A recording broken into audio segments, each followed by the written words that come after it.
What is up, my people? Welcome back to the channel. I hope you all had a great holiday. I'm your boy Nassim the Dream. If you're new to the channel, don't forget to hit that subscribe button and also hit the bell as well to always keep up with my newest content. Today I'll be reviewing the newest hip-hop LP from Aesop Rock and Blockhead, Garbology. Originating from Portland, Oregon, underground rapper Aesop Rock has returned with yet another LP, this time with collaborating with producer Blockhead. Aesop is certainly no stranger to the hip-hop game, originally popping off in the late 90s and early 2000s, and has a numerous amount of recognizable projects off of his discography. Knowing how complicated and clever Aesop can get with some of his lyricism, I was hoping to be pretty amazed entering this LP, by hoping to leave with some amazing storytelling, maybe even some deep abstract thoughts and ideas. To start off, we have the short interlude, The Only Picture, leading off the LP. Then following that, the initial first release off the LP, Jazz Hands. Though I do like the song for the most part, I do happen to feel a bit uninterested when it comes to the first half of this song. The ambient sounds filling the background sound like how I'd feel with looking through a kaleidoscope would sound. Even the bridge transitions on the song get into an immersed hip-hop swing, then even gets even more bonkers with the piano playing on the tail end of the song. There are of course many thoughts on the record that are worth mentioning. On the track, Ace goes on to encrypting his thoughts on himself growing as an artist over the years. This is a lyric that really grabbed my attention at first. Can't treat it like a job at the stockyard and fiend shock when they turn the block to a Poshmark. But even more with the next line, lately I treat every interaction as a living wake, thanking people close to me before the photo pixelate. The notion behind this line is Ace treating his interactions like a living wake, meaning you never know when someone might pass on into the afterlife. This could be the thoughts based off Ace's history of going through so much trauma of losing people in the past. Then I like a lot of the psychedelic and rock jazz instrumentations. For a lot of the record, Ace goes all out with these moments explaining how different he is and is compared to norms in society, mentioning how he wears this kind of wolf carcass when he goes out into public, which the line really goes behind, meaning that he doesn't blend in society with his true form. The song Difficult matches the colorful productive work with the color lettering on the album art, but how can a record sound this bright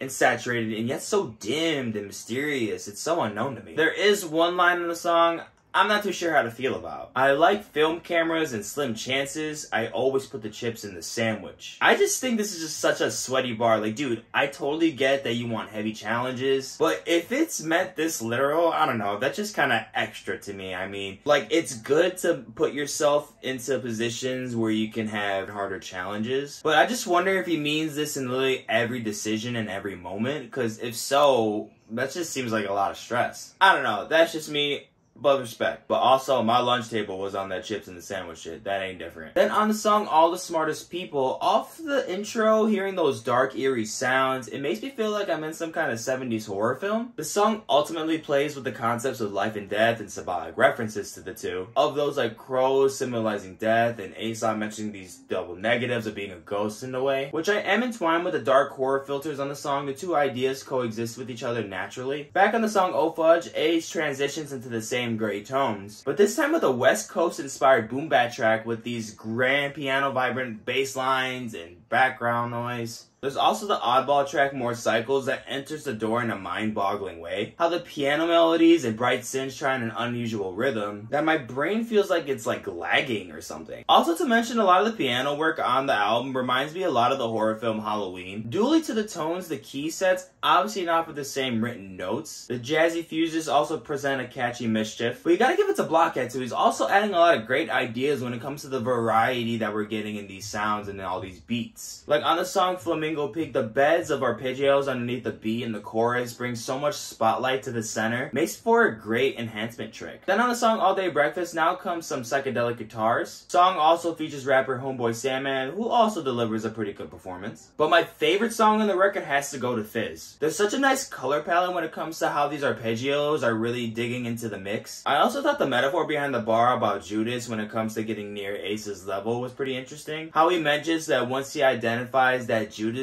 that they'll get stoned. Inscription comparing to someone who might betray Ace in relations to how Judas betrayed Jesus in the Bible. But then even on a song that is not a wizard, these bright tones have such an ethereal nature to them. I also noticed some of the strings that were panned in the right ear cuff also add like a really wavy feel to it. But it's even more delightful hearing how well Ace tames the beast on the track. On the song The Sea, I really do think everything comes together well, including with the production. This is probably one of the most same page tracks on the whole LP. LP. I do just kind of feel a bit underwhelmed with the track. I don't really think that the track should be on here with this track list. Maybe a certain different placement on the LP would have made this song a little bit more suited, but I think it's still a good song. All of this together appends an additional successful collab for both Ace and Blockhead. As Blockhead continues his work to put together the perfect fit for every artist that works with him, Ace also exceeds his reputation into the abstract hip-hop genre. This is just one of those abstract thinkers in hip-hop that can be very difficult to understand and digest just based off your listen. Like, I'm not gonna lie to you guys, going through this LP and going through a lot of this stuff in general when it comes to poetics, I don't always get it off the bat. I usually always have to go back, replay it, and then I might even be stuck there. I might have to go look back and behind the lyricism. So if you're one of those people that can instantly understand what the person is saying when it comes to the poetics, boy, you a damn crackhead. Let me get a hit of some of that crack, you bitch ass motherfucker. I will say this is a project that does leave an exciting takeaway. Coming from a frequent searcher who really goes out of his way to really try to search for something that's really out there when it comes to the ideas and notions and motifs in music, this is the kind of stuff that really keeps the momentum going for me and makes you just want to keep going and find certain artists that really stick their neck out. Of course, I'm not trying to speak as A$AP Rock is new, but I'm just saying when it comes to his durability, his duration at this time in his career, it is very impressive and it makes me very happy to have artists like these in the world. I'm going to give Garbology a 77%. As always guys, if you enjoyed the video, don't forget to like and share and also hit the subscribe button. Down in the description you'll see my separate tracklist ratings for the album and also the links to my social media accounts so you can keep up with me on the daily. And I'm going to catch you on the next one.